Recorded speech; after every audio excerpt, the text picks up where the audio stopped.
My last solo album, which came out a few months ago, is called Wired for Madness. And it's a big Jordan Rudess project, if you will.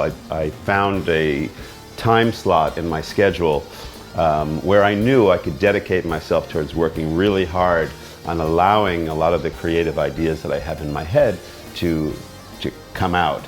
So I started working, not knowing exactly what was going to happen musically, but I just wanted to go in and, you know, begin to almost like download all the music that was in my head.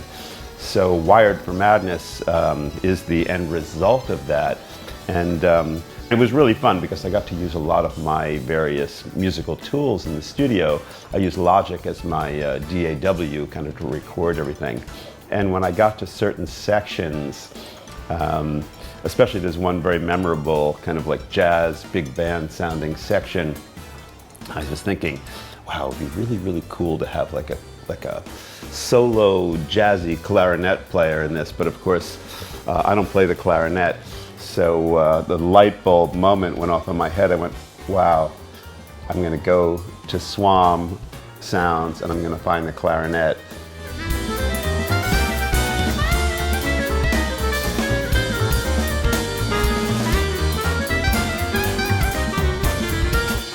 It was so perfect. You can hear it on the album.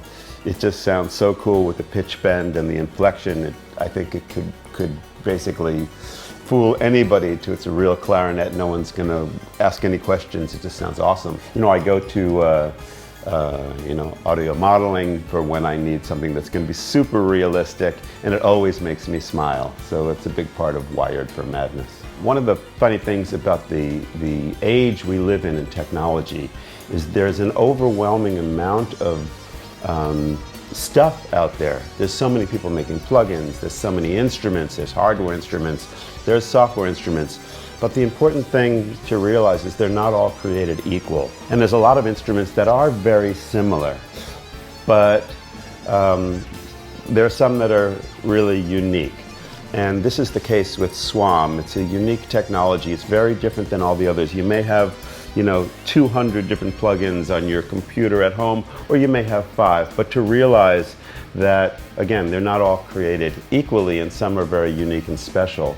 And the SWAM technology, to me, is really, really unique, special, organic, because it gets closest to the acoustic kind of phenomenon. And when you play it, it's easy to get kind of almost lost because you're playing, it's just really, really incredible. Especially, you know, you can play it from a keyboard, a regular keyboard, or you can play it from something like a C-board. If you play it from a C-board, then especially with the vibrato and the ability to, you know, move your finger along the C-board, you can really get some amazing organic kind of inflections, which is incredibly realistic. With Dream Theater, primarily I use one keyboard, which is the Chord Kronos, which I've used for some years now. It's very, very powerful. But on the last tour, we were doing the music from Images&Words, which has the song Another Day in it. And when I was home preparing, you know, I play the sax solo live. And it was a light bulb moment, actually, when I thought, oh my God, I can play the sax solo, but I can do it with a SWAM instrument, and I can call up the alto sax and do the whole thing on the C-board. And every night it made me really smile because I brought the C-board with me live, and I played the alto sax on the SWAM sound. And it was so beautiful and so realistic, and I got to. It was the happy moment each night of the concert, because I would, you know, learn a little bit about the inflection and a little bit about the bending and the way pressure would influence the sound. And there's nothing else that would respond like that. So it was a happy moment for me, and I think a really cool moment for the audience too, to really hear something that was truly, you know, sounding like an alto sax.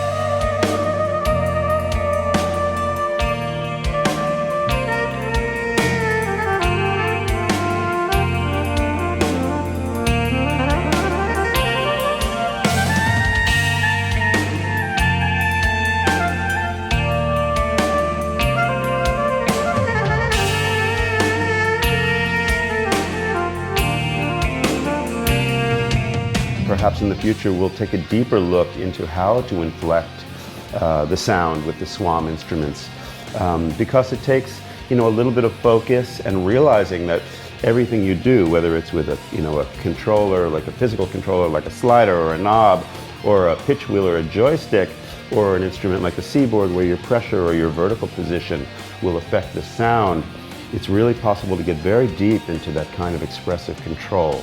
So, and it takes a minute to stop. It's not just, playing on the keyboard, not thinking about it. You want to play on your instrument and really understand what your physical control is going to do. I mean, some people will use a breath controller, that's possible too. But whatever it is, to take the time and see how the parameters are mapped to your control is totally worthwhile.